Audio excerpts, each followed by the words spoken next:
Je n'arrive pas à vous entendre. Que dois-je faire, s'il vous plaît? Je vous vois.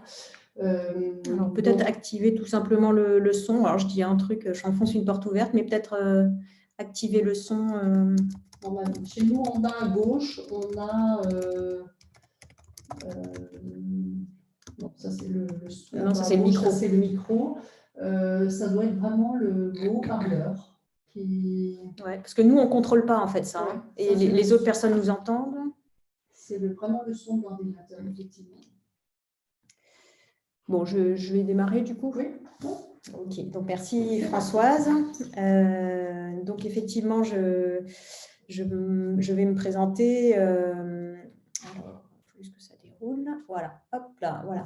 Donc ce webinaire va durer environ 45 minutes. Après, on aura un petit peu de temps pour les questions-réponses si besoin. N'hésitez pas à poser vos questions dans la conversation au fil de l'eau pour ne pas les oublier. Mais après, il y aura un petit temps à la fin de l'intervention ou par mail, bien entendu, si besoin. Donc, je vais te faire une très courte présentation de qui je suis et de l'approche naturopathique, parce que je pense que pour la plupart, vous connaissez. On va faire un focus sur l'alimentation anti-inflammatoire. Ensuite, on verra les plantes de l'inflammation et de la douleur. Et puis, on terminera par la partie de questions-réponses. Donc, je me présente, j'ai 45 ans, j'ai une fille qui a 17 ans, donc je suis basée à Rosheim donc pour les consultations. Ma formation de base n'a rien à voir avec la naturopathie, je suis ingénieure chimiste, j'ai travaillé dans l'industrie, j'ai travaillé dans le conseil.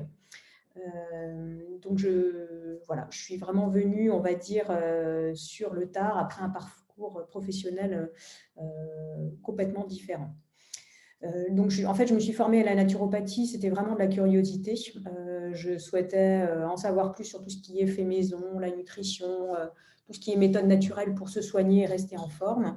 J'avais aussi à l'époque pas mal de carences et puis dans le cadre de ma pratique sportive très intensive, vous allez voir par la suite, je sentais que je faisais les choses pas tout à fait correctement, que j'avais vraiment besoin d'approfondir et puis de changer mon mode de vie et notamment mon alimentation. Donc, j'ai fait cette formation d'abord pour moi et en fait, pendant la formation, ça a vraiment été une révélation et je me suis dit, mais oui, c'est ça que je veux faire. Et donc, c'est comme ça que je me suis installée en tant que naturopathe. Donc, je fais beaucoup de conseils en nutrition, micronutrition, hygiène de vie. Et donc, j'utilise beaucoup les plantes et les huiles essentielles parce que je trouve qu'on peut faire déjà beaucoup de choses avec ça. Puis, je fais pas mal d'accompagnement sportif de par mon bagage puisque je pratique le trail sur des longues distances. Donc actuellement, je me forme dans tout ce qui est nutrition, micronutrition, et puis je fais un peu de perfectionnement en aroma et phytothérapie là actuellement et l'année prochaine. Donc la naturopathie m'a vraiment apporté beaucoup au niveau de la pratique sportive et de mon quotidien.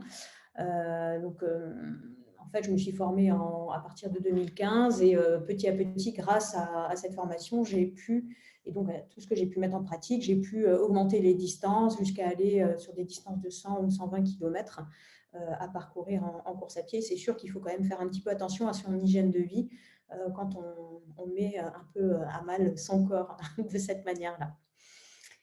Voilà, donc j'en dis pas plus, c'était simplement une petite introduction sur l'approche naturopathique. Donc cette approche naturopathique, moi ce que je trouve très intéressant, c'est qu'elle prend en compte la personne dans sa globalité. Donc on ne va pas s'attacher juste sur un symptôme, mais on va vraiment prendre du recul. L'idée, c'est vraiment de trouver la cause d'un problème, voire de remonter encore après la cause. Donc, et de ne pas juste s'attacher sur le symptôme. On va également travailler sur des notions de terrain. Alors, bien entendu, chaque personne est unique, mais on a quand même des approches terrain qui permettent tout de suite d'identifier des prédispositions à développer un certain type de pathologie ou certaines dégénérescences. Également, alors ça, moi je trouve que c'est vraiment très intéressant aussi, c'est le côté prévention, éducateur de santé. L'idée, c'est, même si vous n'avez pas de problème particulier, vous pouvez aussi aller voir un naturopathe juste pour vérifier que ce que vous faites est correct. Alors, en naturopathie, on s'appuie sur 3 piliers. Le premier pilier, c'est l'alimentation saine et vivante. Alors là, on est dans le sujet des inflammations et de la douleur. Vous allez voir que l'alimentation a un rôle vraiment très important. Deuxième pilier, c'est la gestion du stress et des émotions. Alors, on le voit bien sûr dans le cadre de l'inflammation, mais on le voit quel que soit le problème pour lequel on va consulter un naturopathe. Alors ici, dans le cadre des inflammations et de la douleur, c'est vrai que plus on est stressé, plus on est fatigué, plus on est sensible sur le plan émotionnel et plus on va être sensible sur le plan de la sensation de douleur, mais aussi sur les réactions inflammatoires que peuvent induire le stress. Donc, on a vraiment un pilier qui est hyper important. L'activité physique, quant à elle, qui est le troisième pilier de la naturopathie avec les respirations, là, c'est intéressant dans le cadre de moduler la circulation lymphatique, de réguler l'inflammation. Il faut avoir une activité physique qui est ni trop intense, ni trop peu intense. Il y a des personnes là dans la salle d'attente, je ne sais pas si tu veux... Non, c'est bon. Moi, j'en ai 2. Alors, c'est juste le temps que ça se mette en place. Si je fais admettre. Ouais, j'ai fait admettre. On va juste faire attention au micro et à la caméra. Je te laisse désactiver les... Il y en a un qui est avec la caméra. Voilà. Oui, en fait, on désactive les caméras. Donc, bienvenue aux personnes qui viennent de nous rejoindre. On désactive les caméras, c'est plus pour la bande passante, en fait, pour être sûr d'avoir la disponibilité optimale de bande passante. Voilà.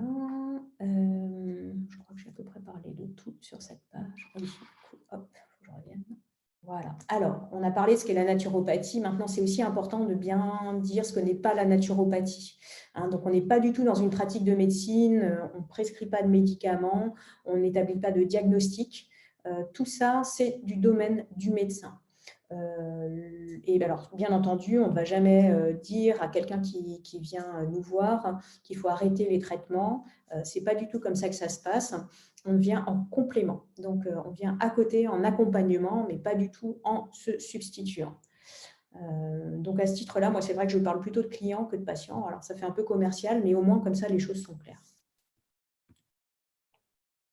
Alors, on va aborder une partie assez importante qui est les principes de l'alimentation anti-inflammatoire. Avant de venir là-dessus, je voulais juste faire un petit rappel sur ce qu'est une inflammation. Donc, une inflammation, en fait, c'est une réaction naturelle et normale du corps, et particulièrement des tissus face à une agression. Alors, cette agression, elle peut être multiple. On a beaucoup entendu parler de la réaction inflammatoire induite par ce qui nous concerne actuellement, donc je ne vais pas vous en parler plus. On peut aussi avoir une réaction face, par exemple, à un agent infectieux. Donc, ça, c'est ce dont je viens de parler. Mais aussi tout ce qui est un choc, voilà, une opération, ça peut être aussi une anomalie du système immunitaire. L'objectif de cette réaction induite par le corps, c'est d'éliminer l'agent pathogène et d'ailleurs de réparer les tissus lésés. Alors, on va avoir deux types d'inflammation. Le premier type, c'est une inflammation aiguë. Donc, cette inflammation, c'est quelque chose de très fort, de très instantané, très immédiat, qui risque d'évoluer en chronique si l'agent perturbant persiste ou si cet agent il revient, il récidive. Et donc, à chaque fois, évidemment, vous doutez bien qu'il y a une destruction importante. Donc, il est important de bien canaliser cette inflammation aiguë. Il y en a certaines qui sont chroniques d'emblée. Alors, c'est le cas typique des maladies auto-immunes. Là, on est tout de suite sur une inflammation chronique. Alors, quelle que soit la situation, il faut toujours faire attention quand ça perdure parce que si ça perdure, cette inflammation, cet état inflammatoire, ça montre que l'organisme n'arrive pas à gérer ce qui lui arrive et donc n'arrive pas à remettre l'homéostasie en place. Donc, il y a un phénomène de désadaptation qui peut, à terme, conduire à des inflammations type inflammation de bas grade. Donc, c'est des choses qu'on va avoir qui vont se manifester soit en local avec de la douleur, mais qui peuvent être aussi des choses beaucoup plus pernicieuses dont on n'aura pas forcément idée, comme un très bon exemple, c'est la fatigue chronique ou des difficultés de récupération quand on fait du sport, ou bien ça va être tout ce qui est en HIT, les tendinites et compagnie. Ça, c'est vraiment le signe qu'il y a le corps qui a du mal à s'adapter et à se réparer. Tu juste vérifier parce que moi j'en ai plus qui s'affichent et je n'y ai pas accès. Est-ce que tu as quelque chose à admettre? Non. Non. Je sais plus de participants. Ok, je laisse continuer. Non, c'est bon. Voilà.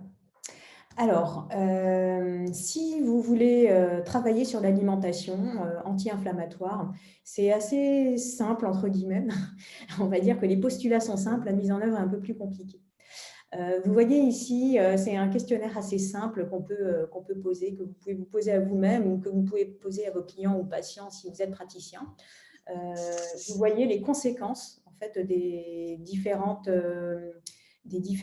carences qu'il peut y avoir. Alors, l'exemple le plus bateau, c'est je ne mange pas de… alors, attendez, voir, il y a un micro. Ouais, voilà. Donc, si vous ne mangez pas de fruits et de légumes, vous allez avoir un déficit en vitamines. Alors, évidemment, le déficit en lui-même ne pose pas de problème. Ce qui va poser problème, c'est toute la cascade de choses que ça va engendrer dans le corps. Si je prends un autre problème, par exemple, je mange trop de viande. Donc là, en fait, on va entraîner un dérèglement au niveau acido-basique. Le problème, c'est que ça risque assez simplement, si le terrain acido-basique persiste, d'aller vers un état inflammatoire. Donc, je ne vais pas rentrer dans le détail ici, mais je vais rentrer dans le détail sur les pages suivantes, ne vous inquiétez pas. C'est simplement pour vous expliquer que finalement, les questions à se poser sont assez simples, mais que la mise en œuvre va dépendre finalement du problème inflammatoire auquel on est confronté. Alors, ici, c'est assez bien résumé aussi, les choses qu'il faut éviter en excès et les choses auxquelles il faut faire attention dans son alimentation pour être sûr d'avoir un apport qui va permettre de canaliser donc cette fameuse situation d'adaptation, donc de canaliser l'inflammation. Alors pareil, je ne rentre pas dans le détail ici puisque je vais bien détailler par la suite. Alors, il y a une alimentation anti-inflammatoire qui est assez connue, qui consiste à suivre les prescriptions du docteur Seignalais. Alors, vous en avez peut-être entendu parler, c'est assez connu. Il a fait des choses assez phénoménales sur notamment tout ce qui est maladie d'encrassement et inflammatoire chronique, voire des pathologies particulièrement lourdes. Alors, je vais vous donner les principes de ce régime Seignalais. On appelle ça un régime, on va dire un mode alimentaire. Vous verrez que ce n'est pas forcément quelque chose qu'il faut suivre à la lettre. Comme toujours, il faut partir de certains principes qu'on donne et ensuite chercher ce qui nous convient le mieux à nous. Parce que si on suit tout de manière très, très stricte, on peut avoir d'autres problèmes comme des problèmes de stress ou de frustration qui ne vont pas forcément aider, comme vous l'avez vu sur le plan de l'inflammation, puisqu'on sera constamment stressé. Alors, le docteur Seignalais, lui,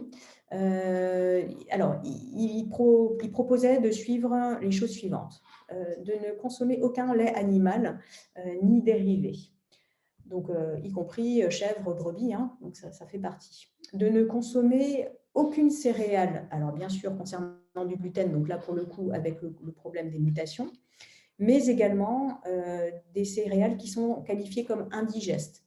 Alors, les mutations, donc c'est tout ce qui est blé, orge, seigle, avoine et les dérivés, donc le kamut, l'épeautre. Alors lui, il inclut même le petit épeautre, parce que typiquement pour lui, ce sont des céréales qui sont mal gérées. Mais donc, il inclut aussi le maïs pour les problèmes de mutation et il inclut le millet. Alors, moi, je les ai mis petit épeautre et millet en guillemets, en italique, parce que de mon expérience, globalement, c'est plutôt bien toléré. Donc, du coup, en fait, ça ne laisse pas grand-chose. Ça laisse du riz, du sarrasin, du sésame. Bien entendu, on a tout ce qui est aussi les farineux, et puis le quinoa, qui n'est pas une céréale, l'amarante, le fonio. Enfin, ça laisse quand même pas mal de choses, mine de rien. Mais en tout cas, peu de choses par rapport à ce que l'on connaît. Troisième prescription du docteur Seignalais, c'est de consommer des aliments qui sont soit crus, soit cuits à moins de 110 degrés. Alors, c'était pour les histoires de nutriments, tout simplement. Plus on cuit les aliments et plus on va avoir une destruction au niveau structurel déjà, mais aussi au niveau profil vitaminique et profil minéral. Ensuite, il préconise de consommer de manière quotidienne des huiles vierges crues extraites à froid. Donc, ça veut dire, ce n'est pas l'huile que vous allez mettre dans votre poêle ou bien entendu l'huile de friture, mais c'est vraiment des huiles qu'on peut consommer de manière crue, donc dans son assiette, en assaisonnement. Également, donc, je les ai mis en italique parce que ce sont on va dire des petits bonus, c'est de consommer du sel et du sucre complet. Donc, le sucre n'est pas mis à l'écart dans le régime sénialais. De consommer au maximum bio, pour une raison très simple, c'est de ne pas rajouter de l'encrassement à l'encrassement, évidemment. Et puis, donc, une supplémentation à dose physiologique parce que, de son point de vue, il estime que quand on est dans ces maladies-là, de toute façon, le corps n'arrive pas à suivre et donc il faut forcément rajouter de la supplémentation, d'autant plus que l'alimentation d'aujourd'hui est appauvrie par rapport à ce qu'on a pu connaître, ne serait-ce qu'il y a une cinquantaine d'années. Alors, donc par rapport à ces prescriptions Seignalais, voilà ce que moi, en alimentation préventive anti-inflammatoire, je propose, en sachant que, comme dit, on est plus dans la limitation et donc l'adaptation au cas par cas. Donc, on va proposer de limiter tout ce qui est acides gras saturés, les viandes, particulièrement les viandes rouges, donc tout ce qui n'est pas volaille en fait.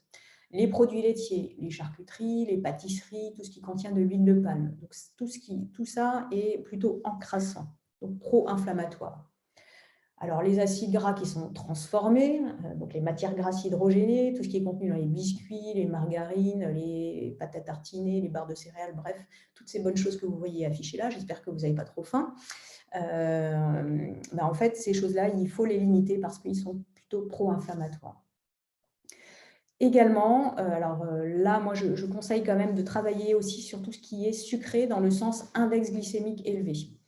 Plus un aliment va avoir un index glycémique élevé, enfin plus élevé l'index glycémique sera, et plus il aura cette tendance à provoquer des perturbations au niveau du corps, puisque ça fait un branle-bas de combat au niveau du pancréas. Donc, nécessairement, le corps doit s'adapter, et donc ça ne favorise pas un milieu plutôt anti-inflammatoire. Donc là, sur les aliments à index glycémique élevé, on va avoir tout ce qui est très cuit, tout ce qui est raffiné, tout ce qui est bien entendu au goût sucré, mais un pain de mie, une pomme de terre sans la peau en purée, des pâtes qui sont très cuites, des pâtes blanches a fortiori, tout ça va avoir un index glycémique plutôt élevé.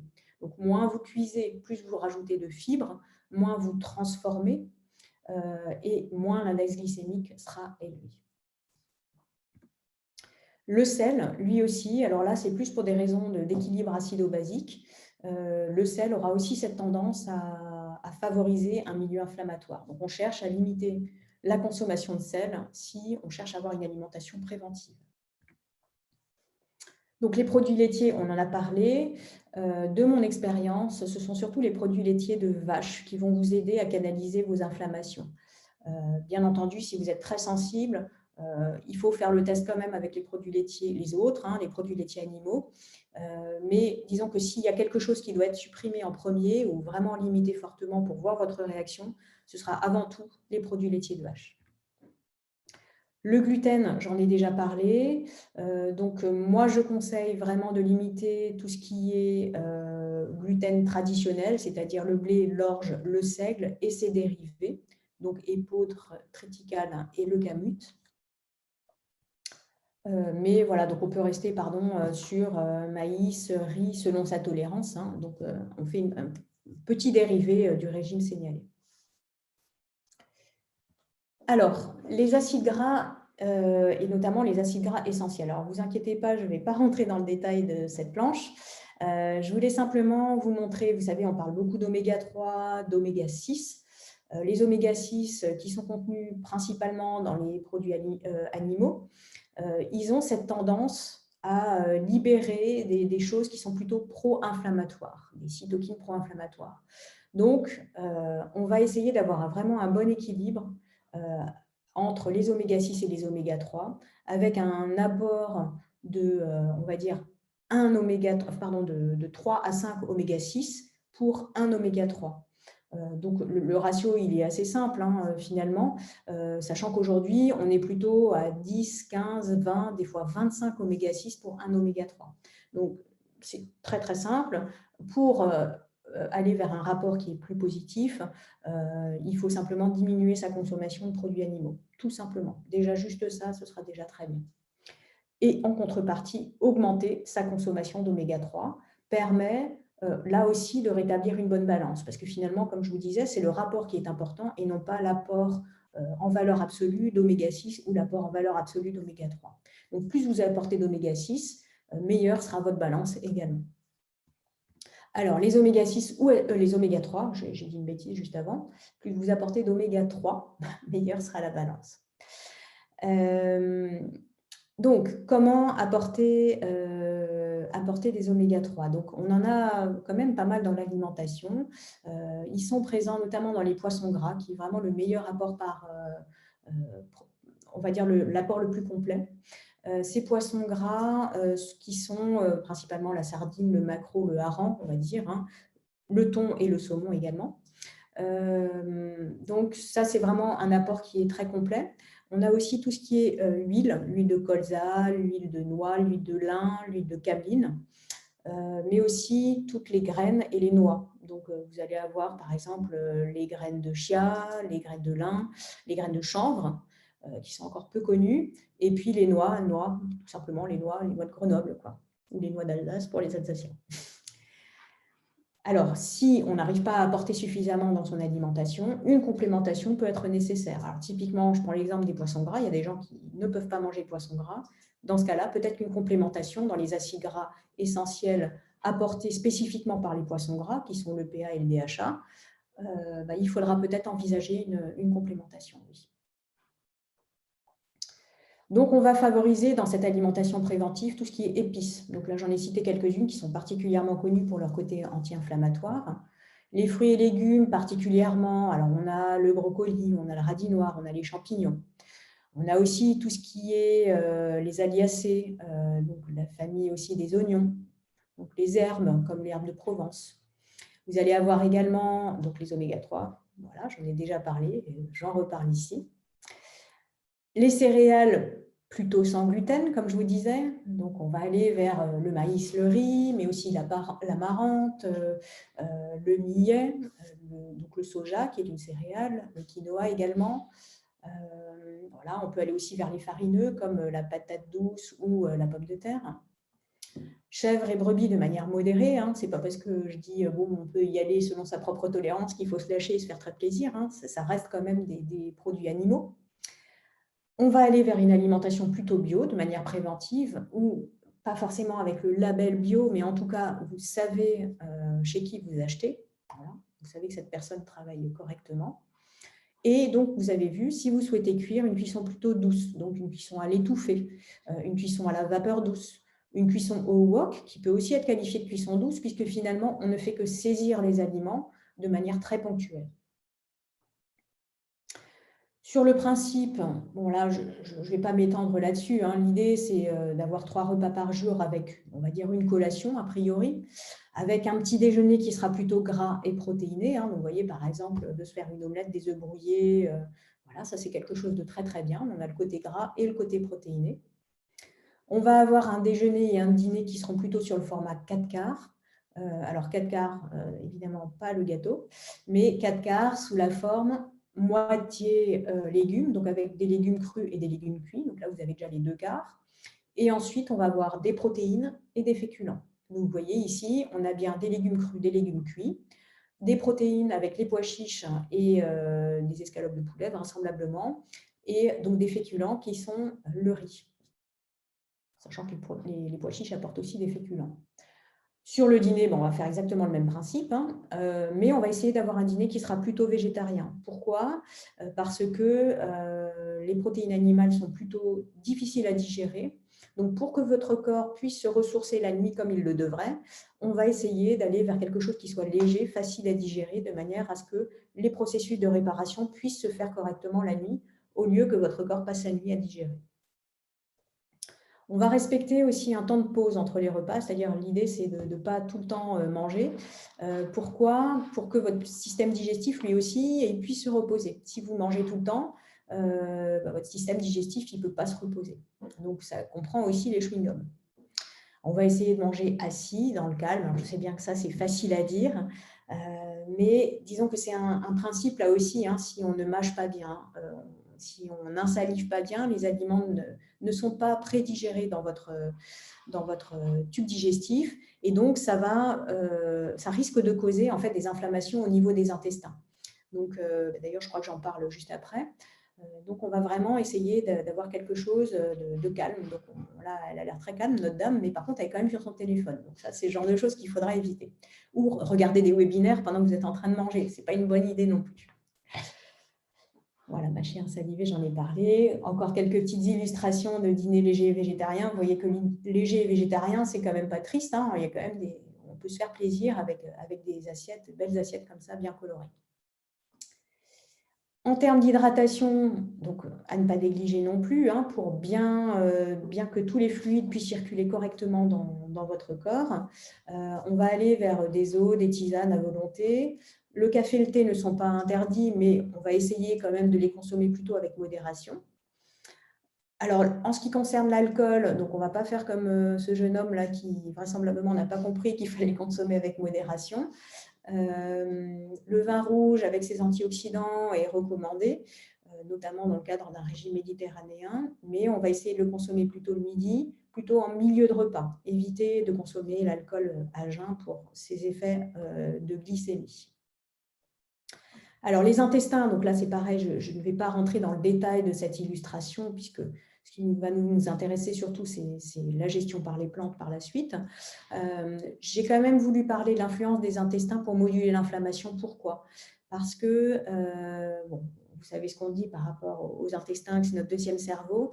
Il y a aussi énormément de choses qui se passent dans nos intestins. Et ça peut être aussi le siège de la modulation de l'inflammation. Je m'explique. Si on a un intestin qui est poreux, perméable, que les jonctions serrées sont altérées, qu'on fait rentrer dans notre système circulatoire des molécules qui ne sont pas censées y rentrer, on va entretenir, exacerber l'inflammation. Donc, on va vraiment avoir des symptomatologies digestives, mais aussi extra-digestives, des choses qui n'ont rien à voir avec la digestion chez des personnes dont l'intestin est poreux. Donc, quand on a une inflammation chronique, il faut quand même aussi se poser la question, est-ce que mes intestins sont en bon état? Donc, si les intestins ne sont pas en bon état, si on suspecte une perméabilité intestinale, donc là, il y a des choses il y a des examens sanguins qu'on peut doser qui permettent de tester cette perméabilité intestinale. On va prendre des compléments alimentaires. Il n'y a pas 50 000 solutions. Bien entendu, derrière, il faut quand même aussi canaliser ce qui peut causer cette inflammation au niveau intestinal. Donc, ce qui est le plus connu, hein, c'est notamment la glutamine, le zinc, le curcuma, la réglisse, et bien entendu des probiotiques pour re-ensemencer la flore, hein, qui elle aussi aura été mise à mal par la perméabilité. Influence du stress et du sommeil. Vous vous souvenez, j'avais parlé de l'alimentation, stress, sommeil, activité physique et respiration. Donc, on a fait un rapide tour de l'alimentation anti-inflammatoire. Maintenant, je voudrais parler du stress et du sommeil. Alors, je parle du magnésium. Là aussi, j'enfonce peut-être un peu des portes ouvertes, mais c'est vrai que pour moduler ce stress et tout ce qui s'ensuit, on a souvent un minéral sur lequel on peut compter, qui est le magnésium. Alors, c'est le chef, hein, il permet de favoriser tout ce qui est repos nocturne, il détend, il est antispasmodique. Et il faut savoir que quand on est dans une situation de stress chronique avec de la carence en magnésium, le fait que vous soyez carencé en magnésium sur un stress chronique va encore encourager la carence en magnésium. Pourquoi? Parce que plus on est en carence, plus on est stressé, plus on sécrète du cortisol, qui lui a notamment un effet qui est d'encourager la chasse urinaire du magnésium. Donc, vous voyez bien que c'est un cercle vicieux qu'il faut absolument enrayer. Et là, on n'a pas 50 000 solutions. Il faut faire attention à son alimentation. Donc, vous voyez des aliments qui sont riches en magnésium, mais il est aussi important là, de se complémenter en magnésium avec un magnésium d'une forme qui sera bien assimilable et riche en magnésium aliments, comme par exemple le magnésium malate, mais aussi le citrate ou le bisglycinate. Les cofacteurs de bonne assimilation du magnésium à ne pas oublier, vitamine B6, ultra connue, mais aussi la taurine. Alors après, il ne s'agit pas d'en prendre des quantités, c'est juste des quantités physiologiques qui permettent de bien assimiler le magnésium. Gestion du stress aussi par l'activité physique, ce qui fera une bonne transition avec le troisième pilier de la naturopathie. Moi, j'y vois surtout des bénéfices au niveau de la régulation de l'anxiété, au niveau des troubles du sommeil. Bien entendu, on a beaucoup d'autres bénéfices de l'activité physique sur le stress. Donc, ni trop, ni trop peu. Le mouvement, les respirations, donc on en a parlé juste un petit peu avant. Je voulais faire un petit rappel aussi sur l'activité physique. Il n'est pas nécessaire de faire des ultra-trails comme ce que je pratique, qui sont d'ailleurs pas forcément très bons ni très équilibrés, mais il faut simplement mettre son corps en mouvement. Donc ça peut être des choses comme du yoga pratiqué de manière régulière, des pilates, des étirements qui remettent le corps en mouvement, qui font circuler les toxines, qui font travailler la souplesse, qui permettent d'apporter aussi de l'équilibre, qui permettent de travailler la respiration. Donc, ce sont des activités douces qui permettent de mettre le corps en mouvement. Au niveau du sommeil, quelques petits rappels pour bien dormir. Donc, vous vous souvenez, on a parlé du dîner qui doit être plutôt léger et végétarien. Alors, ce qui peut induire un bon sommeil, bizarrement, c'est de prendre un petit peu de chocolat alors, un chocolat assez cacaoté quand même, hein, pas trop sucré, mais une petite sucrerie en collation, ça peut être intéressant parce que ça va induire un certain nombre de réactions qui, in fine, vont permettre de sécréter sérotonine et mélatonine, donc qui vont vous permettre de bien vous endormir et d'avoir un sommeil réparateur. Évidemment, on va essayer de limiter l'activité physique en fin de journée, parce que forcément, on va élever la température corporelle, on va avoir une certaine excitation qui vont nuire à un bon endormissement. Essayez de vous coucher et de vous lever à horaires réguliers. Le corps a horreur de tout ce qui est non régulier. Donc, plus vous avez des habitudes régulières, et puis meilleur sera votre sommeil. Donc, avoir une température basse dans votre chambre. Pour certaines personnes, mettre en place un petit rituel. Ça peut être lire, ça peut être effectuer quelques respirations quand on est au lit, respirer quelques huiles essentielles qui sont calmantes ou qui vont favoriser l'endormissement. Ça peut être les trois. Il suffit juste de trouver sa routine.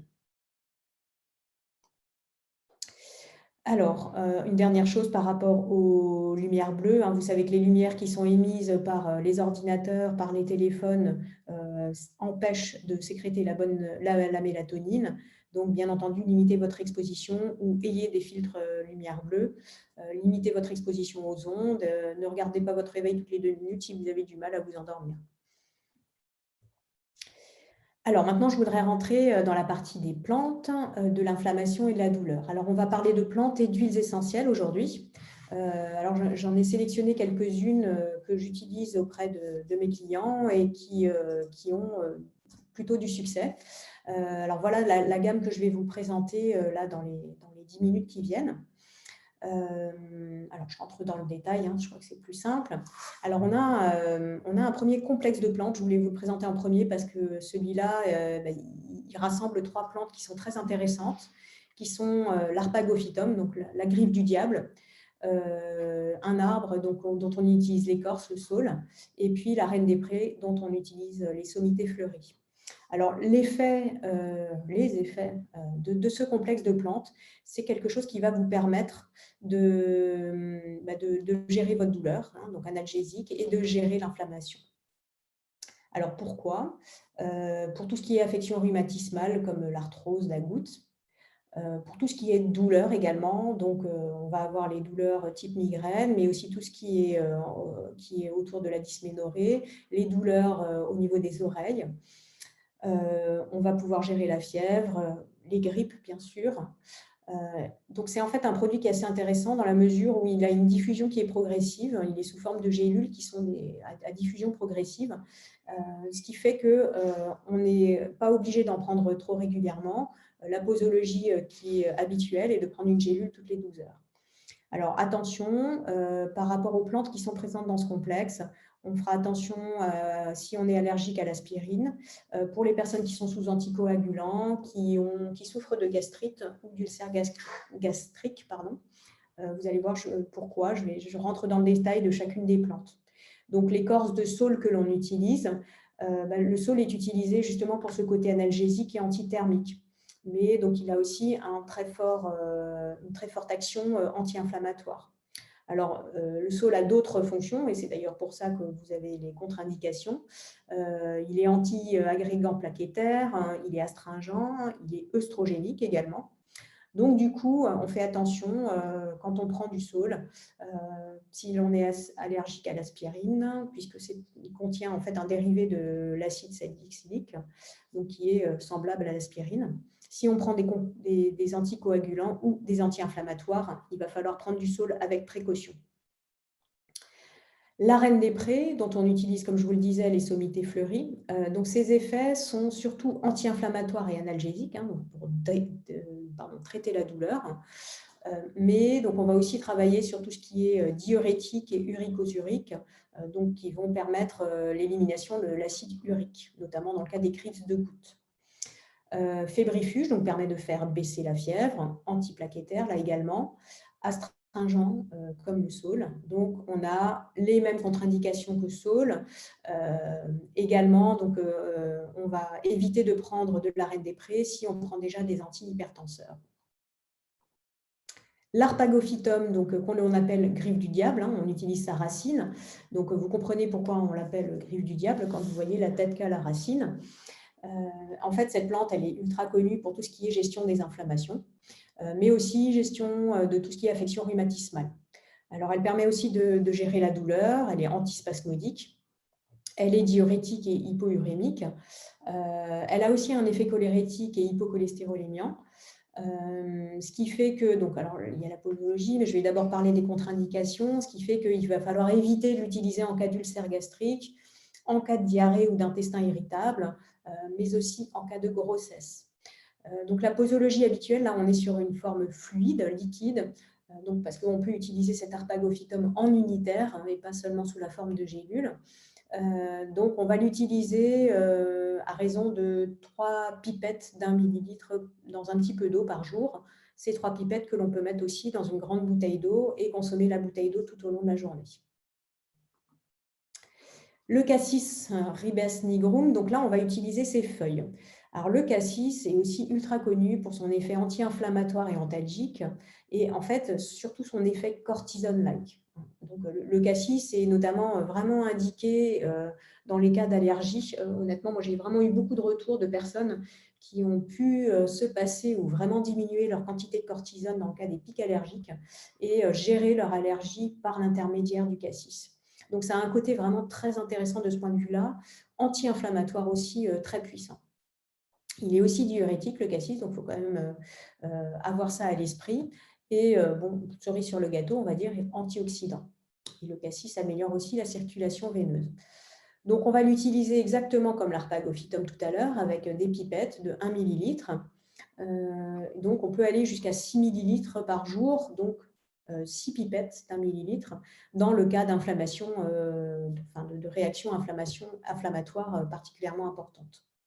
On n'a pas de contre-indication pour le cassis.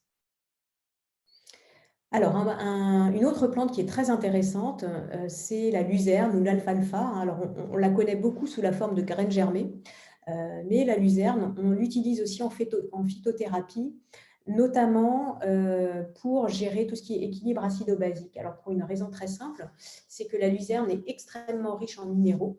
Donc, ce côté très riche en minéraux, de manière très polyvalente, va permettre de reminéraliser, donc d'aider le corps à bien gérer la déminéralisation qui souvent est induite par un déséquilibre acido-basique.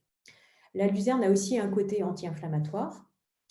Rééquilibre la balance acido-basique, j'en ai déjà parlé. Alors, la luzerne est aussi très conseillée dans les cas d'ostéoporose. Donc, elle permet de bien reminéraliser. Elle a un côté œstrogénique, donc elle va pouvoir aider à gérer tout ce qui est dysménorrhée et bouffée de chaleur.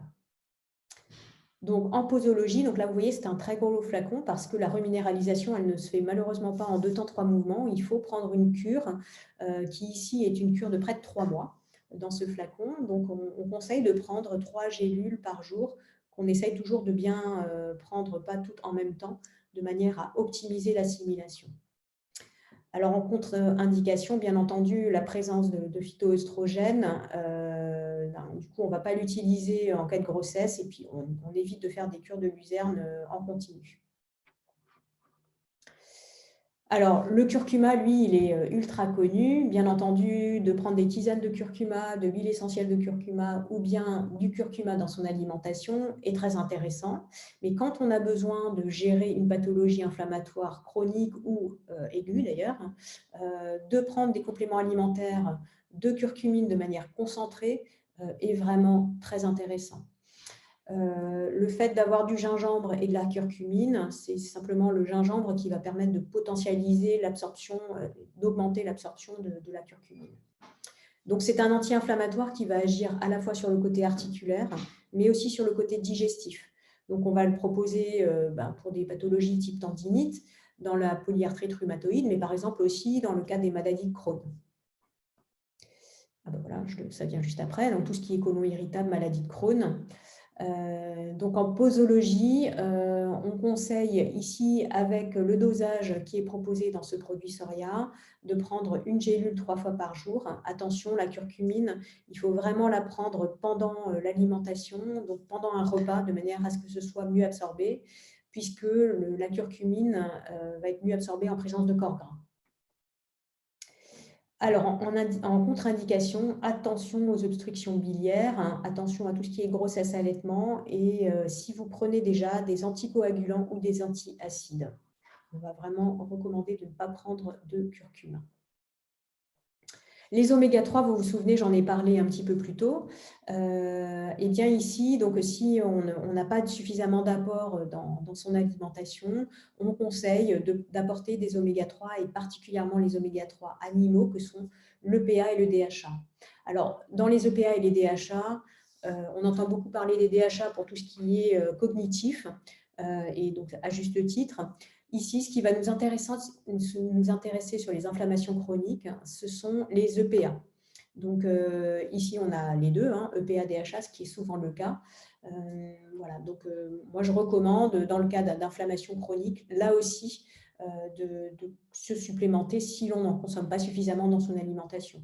L'huile de foie de morue a l'avantage de contenir également de la vitamine A et de la vitamine D. Donc du coup, outre le côté inflammation, gestion de l'inflammation chronique, on va aussi conseiller les oméga 3 type huile de foie de morue dans le cadre de l'ostéoporose, puisque avec la vitamine A et la vitamine D, on va améliorer la fixation du calcium.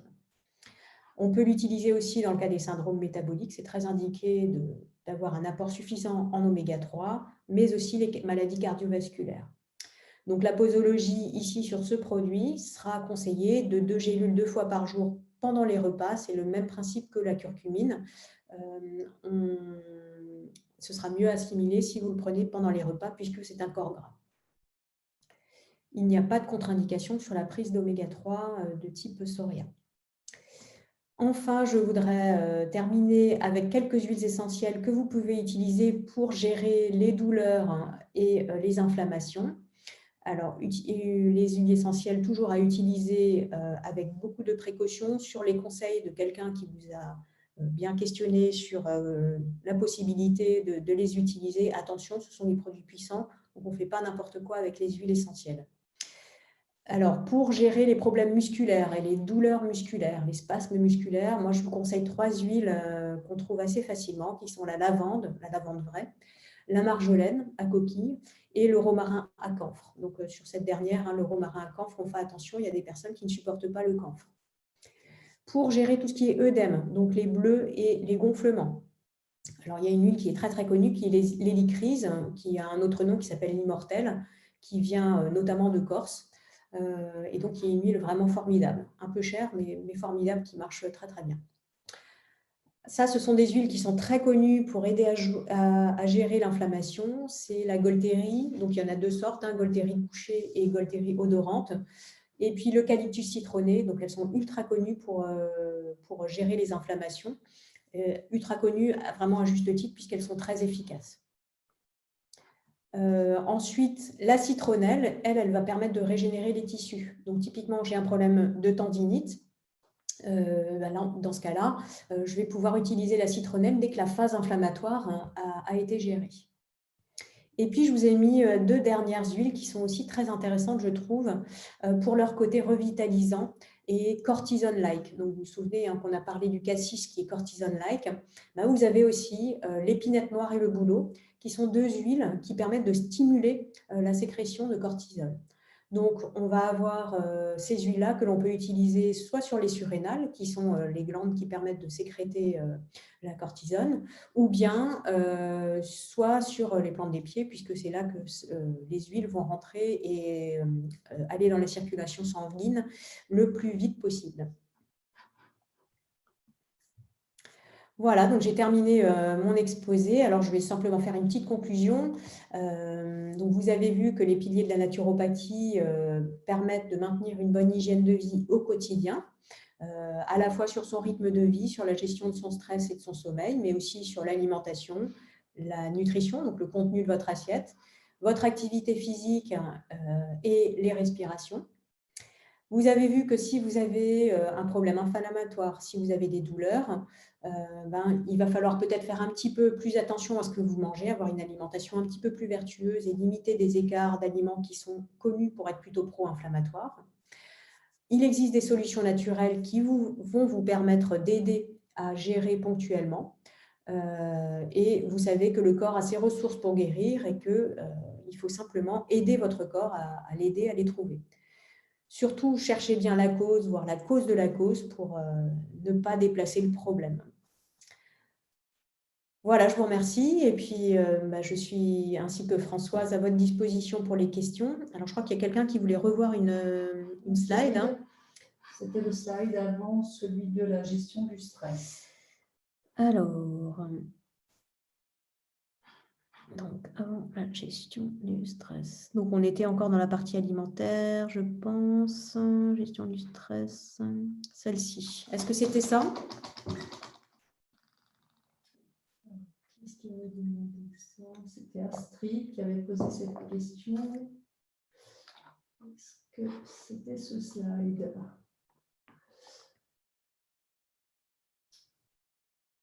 Ouais. Encore l'autre également. Parce que donc on avait juste après. Oui, alors peut-être l'influence des intestins. Est-ce que c'était ça ?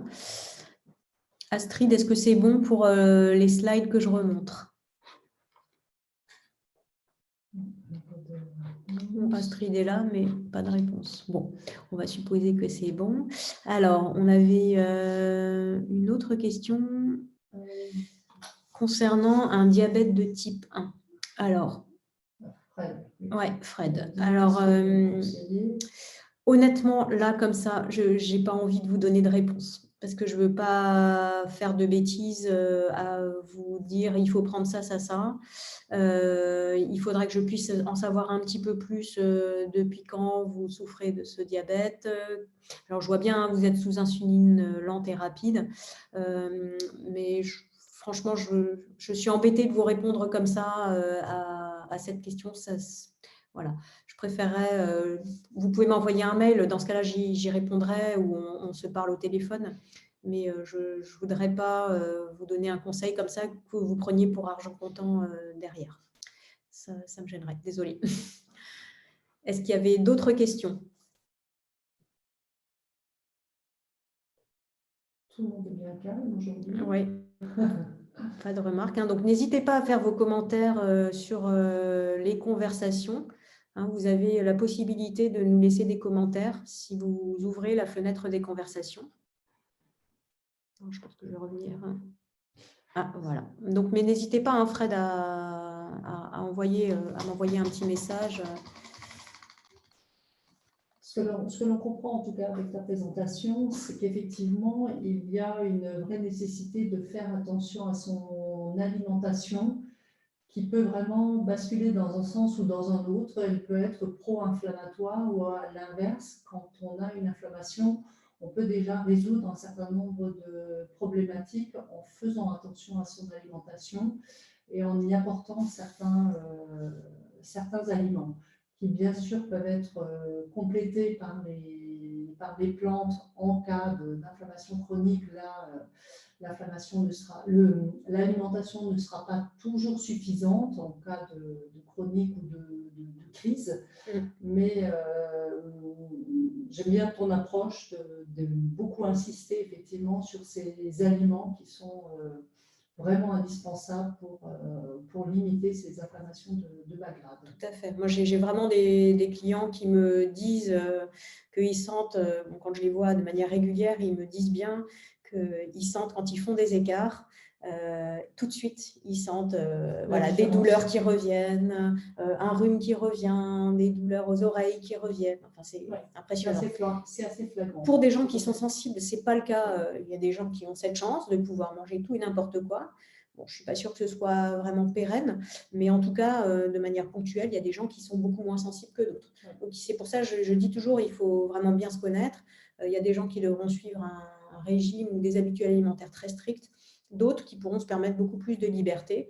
Le tout, c'est de bien connaître l'influence, de déjà connaître les aliments qui peuvent poser problème, de les limiter et puis de voir ceux qui font du bien et ceux qui font moins de bien.